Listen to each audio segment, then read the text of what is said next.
I'm pleased to introduce our next speaker now, Jozsef Farkas. He's a managing partner at P3 Group, a global consulting and engineering firm known for its expertise in mobility, energy, and technology innovation.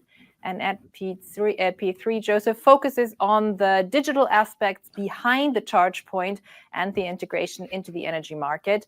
And he has a clear message for all you CPOs out there. Your role is evolving and is shifting from hard to software. So, Jozsef, right off the bat, there is that one solution for everyone, right?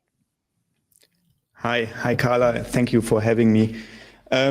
Yes, I think there are several vendors with all-in-one solution. I think there have also, I think the provision of having a all-in-one solution could be a quick starter for smaller CPOs or for CPOs focusing on infrastructure.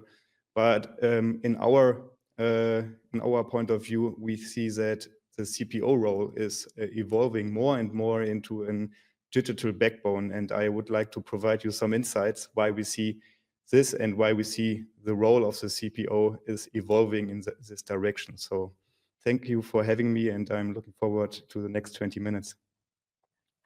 All right, Jozsef. From infrastructure to intelligence, how CPOs are shaping the future of EV charging. The digital stage is all yours. Thank you, Carla. So, hi, I'm Jozsef. I'm sitting here in the Energy Lab in Osnabrück. You see in the background a lot of hardware we are testing, but today I would like to focus on the software side. So you see here today's 3 points I would like to deep dive and how the market become so complex and fragmented. I would like to explore why software is the future differentiator from the CPO point of view. And I would like to take a look ahead and see what are the top 10 shifts that separate the winners from the rest. So let's start with a look back. I start in the year 28, so I'm also in the charging business since over 12 years now, and I have experienced the 3 stages here. I have called it the infrastructure era from 28 to 2015. Then it came the interoperability and fragmentation area where everybody wants to connect for providing high coverage towards the end EV driver.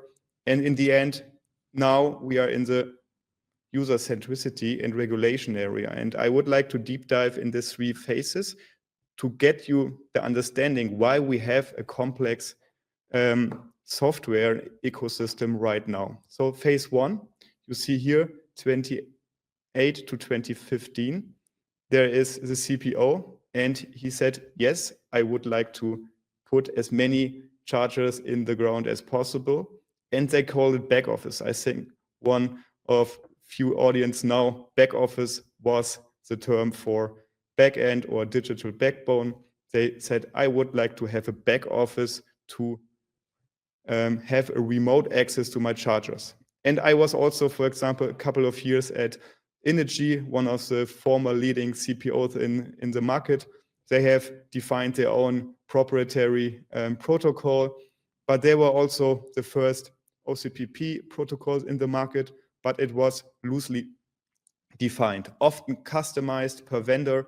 And the focus was here, internal charging, maybe also some RFID management, and first apps for remote control. But the focus here was really on hardware rollout. Software was an accessory, and mainly large OEMs, software startups, and energy utilities was entering the market.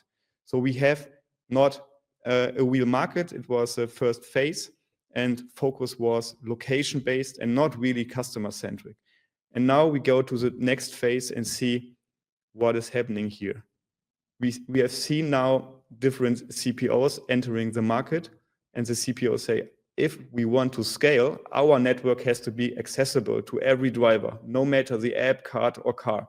So here, interoperability came into place. So every CPO said, hey, yes, we would like to connect to each other. So this was also the time for the first roaming platforms. So we have seen different roaming platforms, for example, Hubject entering the market, and there were a need for the roaming platform, and we think that this was helpful, and the user has a possibility to use one card and drive through the country and able to charge. We have also different charging infrastructure entering the market. You see here different colors. This is also providing you the feeling that we have different charging hardware which needs to be connected to different backend system. You see here a backend system, another backend system, different OCPP protocols. So the market is turning into a fragmented ecosystem. In the end, we had an organic software stack growth without a modular design. So a lot of first mover entering the market. We had fragmented mobile apps, QR codes, RFID, web portals. So the backend complexity, so the software complexity was growing. And here we see that the focus is also from hardware shifting towards software. But in the end, the user has different complexity also towards him. So he's asking, which app do I need here for this CPO? Which price I need to pay here? So the price transparency was not there. The user experience was not the best. And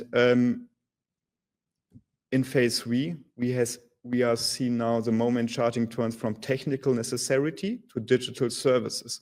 So here, digital performance drive reputation, reputation drive usage, users drive margin. So the CPO is now focusing more on the user. So software is not longer a back office. It's now the product of the CPO. The quality, the performance KPIs are competitive differentiators.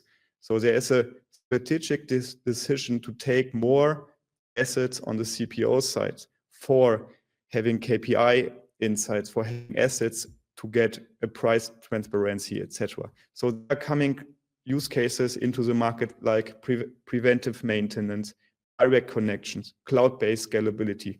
Operational excellence is here the key. And smart energy services. So we are getting influences also from the smart energy market, like getting dynamic pricing, having load management strategies, having also the first vehicle to X use cases. So here we are evolving in a direction that the software needs to handle.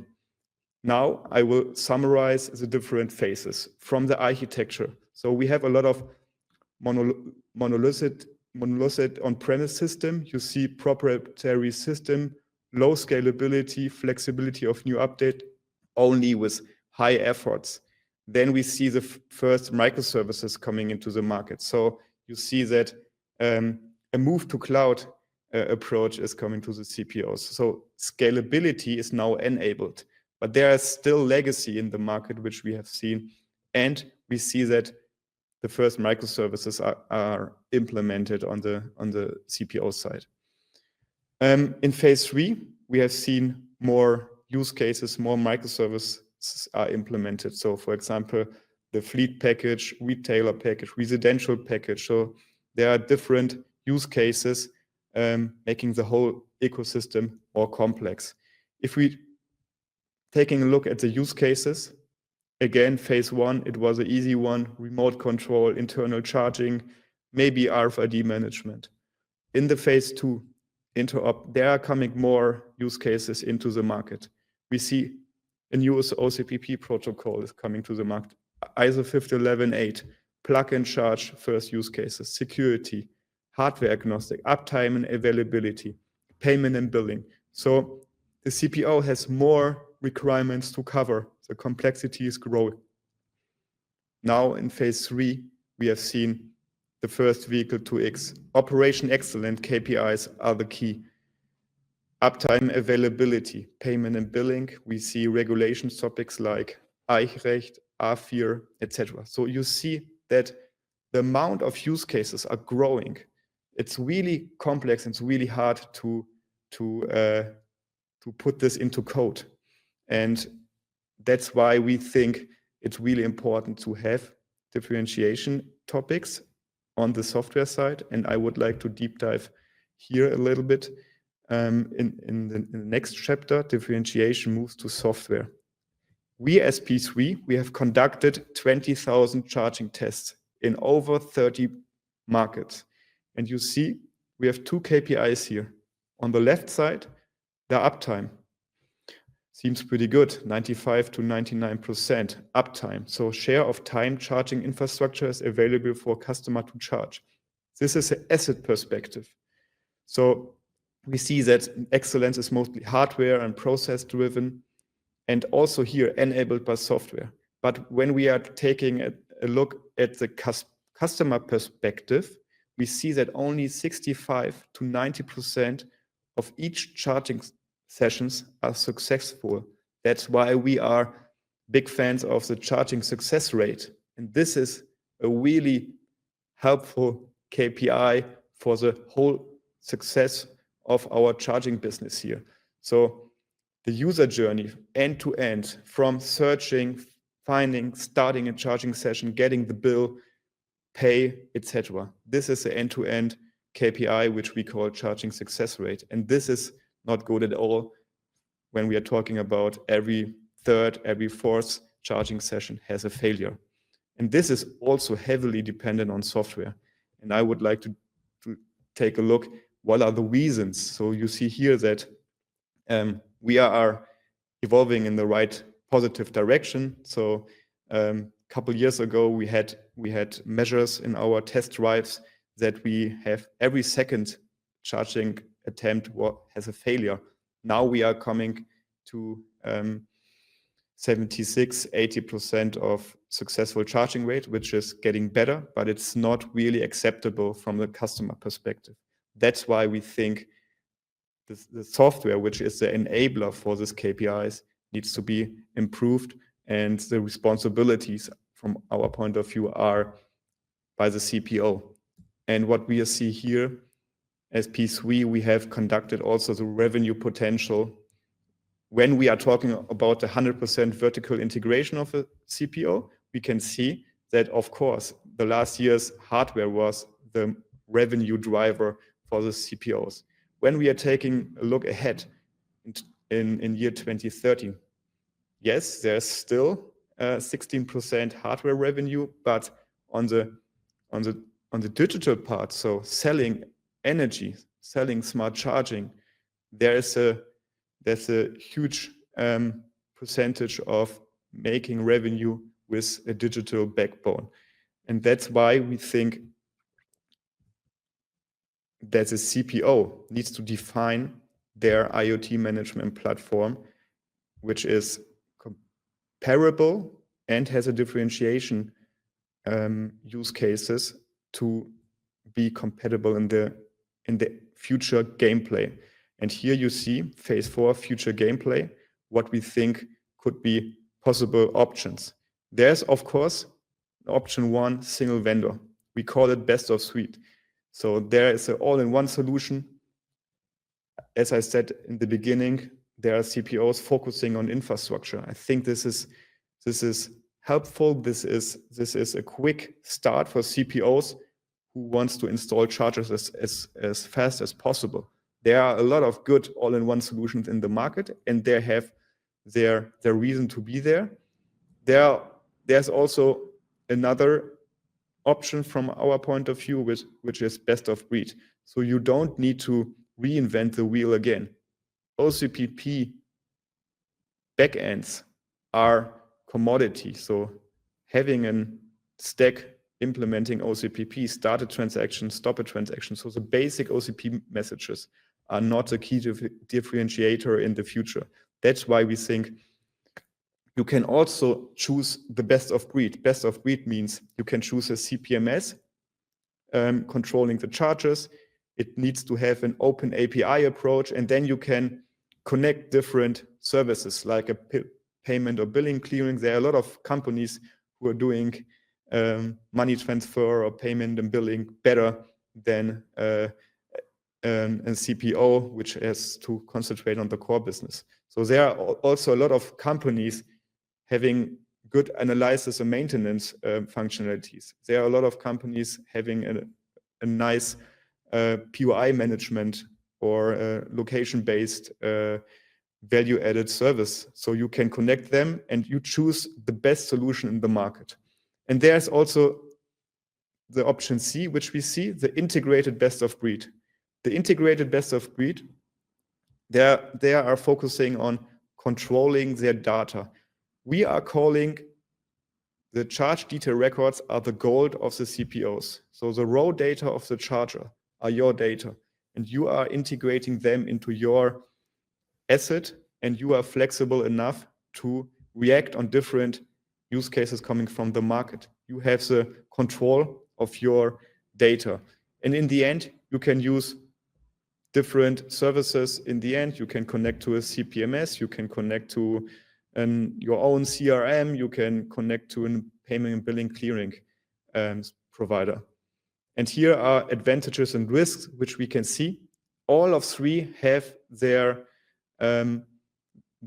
option and have their reasons to be in the market. I think it heavily depends on the strategy of the CPO. That's why we say best of suite works if you want to operate, best of breed works if you want to innovate, and integrated best of breed is how you scale and differentiate. And you can see here different trends, which we can see. And I'm starting with the platform infrastructure, real-time AI, full stack energy integration, and customer experience. And you see here different trends. One of course, is vehicle to grid, which is coming more and more into the market.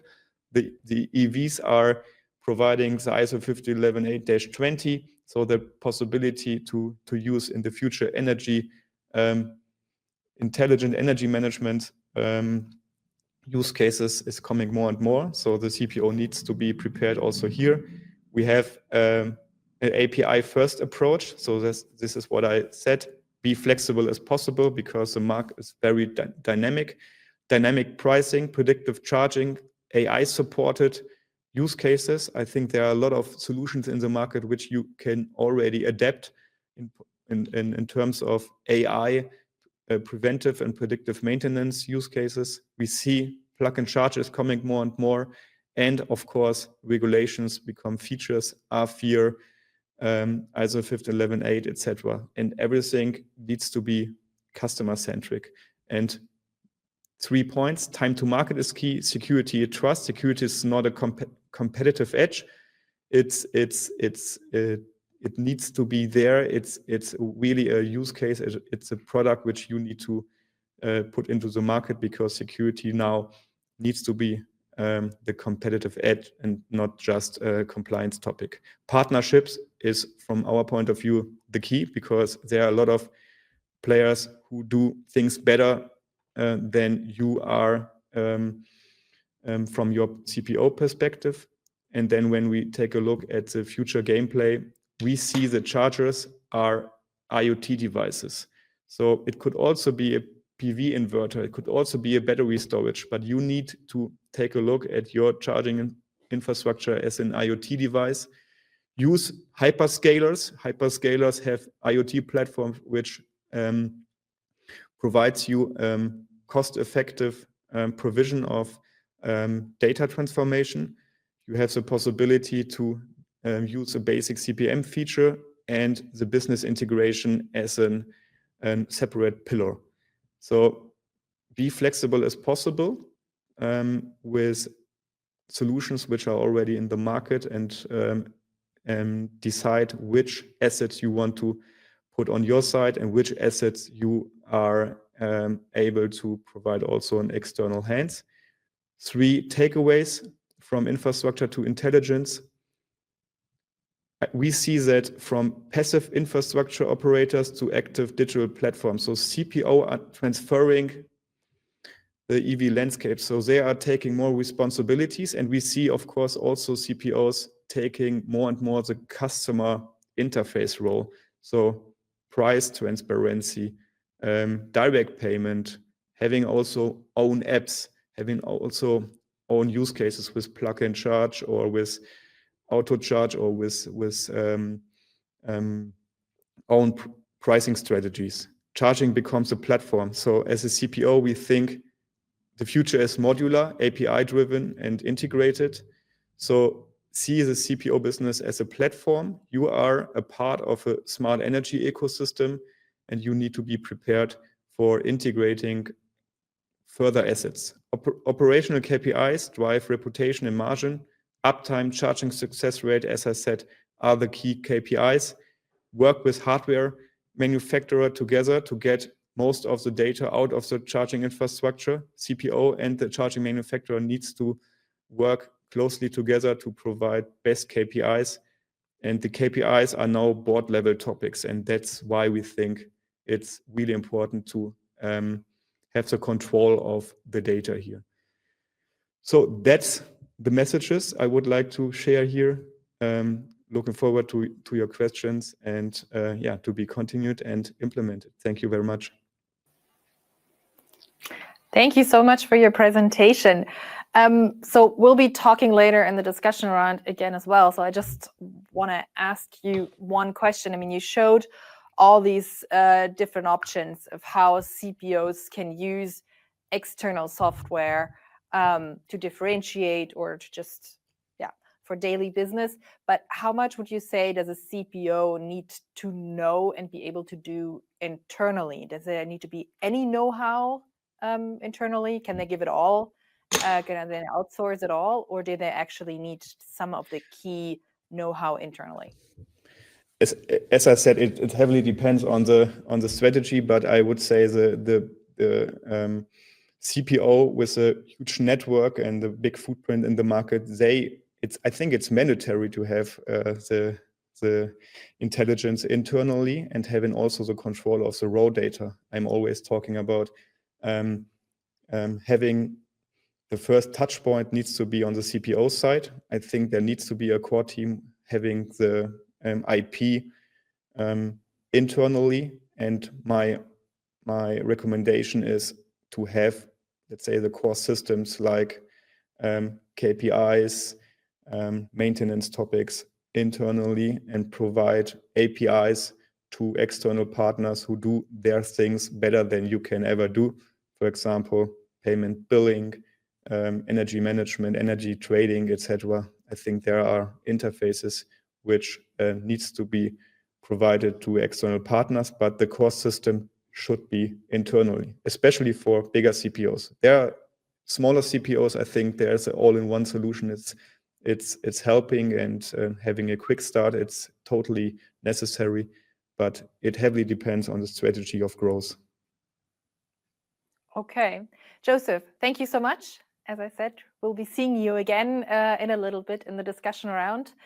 So thank you for now. And if there are any questions for Joseph that will come up now after his talk or during the next talk, you can still ask those in the chat and I'll take them with me to the discussion round.